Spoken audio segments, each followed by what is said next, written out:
Hello, you movie fans and fans out there. It's your boy McBeer's Movies back again with a review, and today we are talking about football prodigy, him, following Marlon Wayans as the main character of this movie with Tyriq Withers, who is a former college quarterback who suffers a brutal head injury attack, who goes to Marlon Wayans' rehab training camp facility to get back into the game. But the movie slowly devolves into a catastrophic, crazy, interesting role, and I will explain everything in this movie and why I like the movie, because it's controversial, but I'll give his opinion. So we follow Tyriq Withers' character, who watches Marlon Wayans as a quarterback on TV, as he's an NFL quarterback, or a college quarterback, I think college quarterback, when Marlon Wayans suffers a gruesome broken leg injury, and his father tells him, or his brother tells him, that that's what real men do. They take pain and they take suffering and they cannot do anymore. So Tyriq Withers trains to be an NFL superstar, goes to the combine, but before then he gets severely attacked in his head, causing him to have a severe brain injury with staples in his head. So he's very confused and very out of it before this happens. He gets pulled from the combine, gets a call from his agent that Marlon Wayans has invited him out to his training facility out in the middle of nowhere in the desert to train.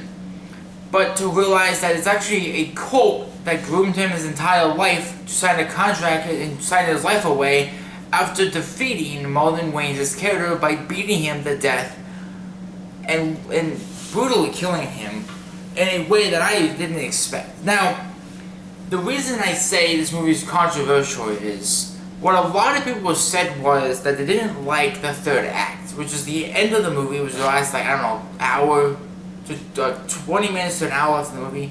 The third act lost people.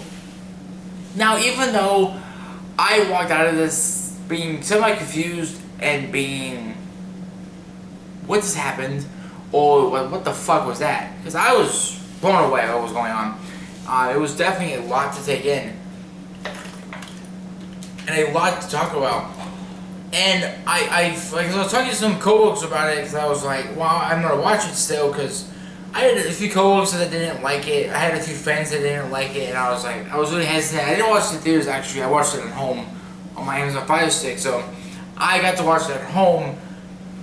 So it was very complicated to watch at home, because I felt like I would have understood it better in a theater seat with other people to discuss it with, or discuss with it afterwards, because I felt like I would have had more understanding with other people around me, or someone that watched it with me.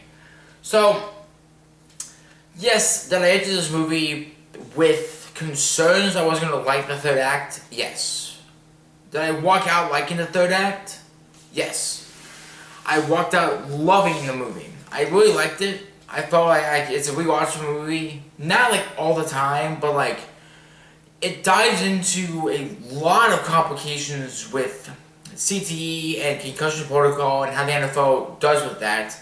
It dives into what are you willing to suffer and what are you willing to sacrifice to get to the top. Because the whole point of this movie is, what are you willing to sacrifice? What sacrifices are you trying to make? Is it yourself? Is it other people? Is it your mental capacity, the physical capacity? What are you willing to sacrifice to get to the promised land of the NFL? Because the NFL is a very tough place to play in. It's a very tough place to go to as well.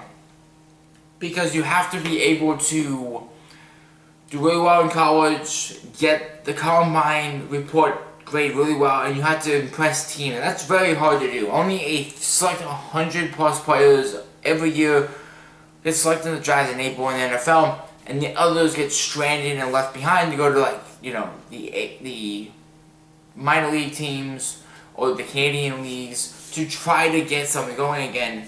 So this is kind of a way that Marlon Wayans uses players that have lost hope, and also Tyriq Withers' character, to train him to learn about what are you willing to sacrifice and what are you willing to put forward to get better. What are you willing to kill to get to? Now, this movie does devolve very fast into a eye-numbing psychedelic experience that kind of follows the plot line, but also diverts a lot and jumps around a lot of complicating concept and a lot of complications to what the story is about. But I think at the end of the movie, it all wraps together because he, beats Marlon Wayne's character by killing him. He walks out because there's only going to be one quarterback that can walk out and start for the team that they're playing for. And it felt like it clicked that this isn't real. I don't know these people. If I do know them, it's because my dad put me here. He sacrificed everything from my football career to put me in this spot, to sacrifice everything I know and love about the game of football to play the game. And it's crazy to say that, but it's true. So he basically brutally unalives all of them in a very, very effed up way that I was left speechless. I was like, whoa, what the hell just happened? But I definitely do recommend this movie if you want to get more involved into the talk of CTE and how sacrifices can mean everything or nothing to certain types of people, and what it takes to get to the top, what it takes to get to the great beyond of the NFL world, in a sense, because the whole point of going to the NFL is to become GOAT supremacy, have the supremacy of being called greatest of all time.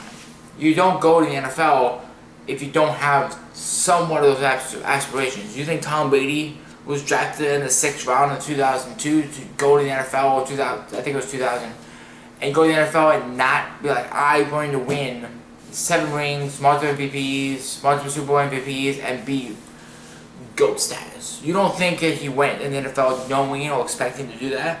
Nah. Drew Bledsoe got injured, he came in, and the rest is history, as they say. So I gave him an 8 out of 10. This is the 4 stars in Letterboxd.